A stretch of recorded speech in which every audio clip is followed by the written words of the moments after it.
Javier Milei is making Argentina great again. Despite the best efforts of the socialism industrial complex, he vowed to carefully disassemble with a chainsaw. In just 11 months in office, Milei cut spending by a third. That's $2 trillion, actually $2.3 trillion in U.S. terms. He got rid of 70,000 government workers, which is 700,000 in U.S. terms. Afuera they went. That brought monthly inflation from 13% when Milei took office, 420% annualized, to just 2.7%. Argentina's risk premium, the penalty investors put on national debt, exited distressed territory, plunging from 25% to just 8%. Argentina stocks are up 125% on the year, bonds are up 85%, all in just 11 months. Amazing what happens when you tear out socialism root and branch with a chainsaw. Of course, cutting government spending by nearly 6% of GDP is going to cause a short-term recession, since there's less raiding of the Treasury going on. But still, it was less than feared. Current estimates are about 3.5% contraction in GDP for 2024. Still, left-wing local media have seized on it, joined by CNN, Bloomberg, and New York Times, who want Milei to fail, lest he inspire Americans who would also like to cut inflation and government, which would cut off the socialism industrial complex to which our legacy media sold its ideological soul.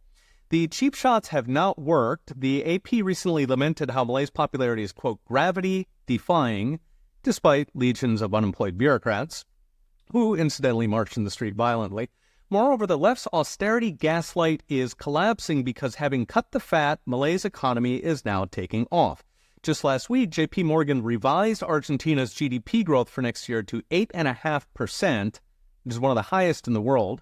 Investment is up, spending is up, jobs are up, even government workers are finding something that's actually useful to do in life. So what's next? Brought to you by Unchained.com. The first task for Milei was always stabilize the economy to keep public support amid the spending cuts. The trick is let the medicine work, keep the reforms going until the economy sprouts enough jobs and income to make up for the cuts. Milei stuck with it. The next steps are to consolidate the gains in inflation and growth while moving on to structural reforms. So Milei has promised 4,000 reforms that are ready to go.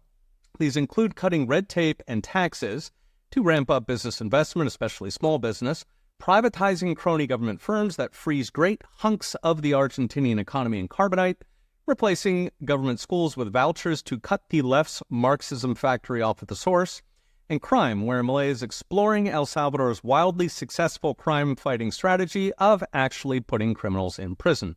His Minister of Interior, Homeland Security in U.S. terms, is already working to adapt Bukele's tough-on-crime approach to Argentina. Finally, the promise that was central to Milei's campaign, eliminating the central bank altogether. End the Fed Argentina style. During his campaign, Milei called the central bank, quote, a scam, a mechanism to cheat people through inflation. This would make Argentina one of only 8 countries that do not have a central bank, and given the Argentinian central bank has authored no less than 5 hyperinflations since 1975, closing the central bank alone would cement Javier Milei's legacy. As with Donald Trump, if Milei can keep the Argentinian people on his side, he can remake his country and rescue it from the long night of Marxism. Milei's success is an inspiration to our own Department of Government Efficiency that promises to also cut inflation, cut government waste, and put the American economy on the tip of a rocket. Okay, we'll be watching. See you next time.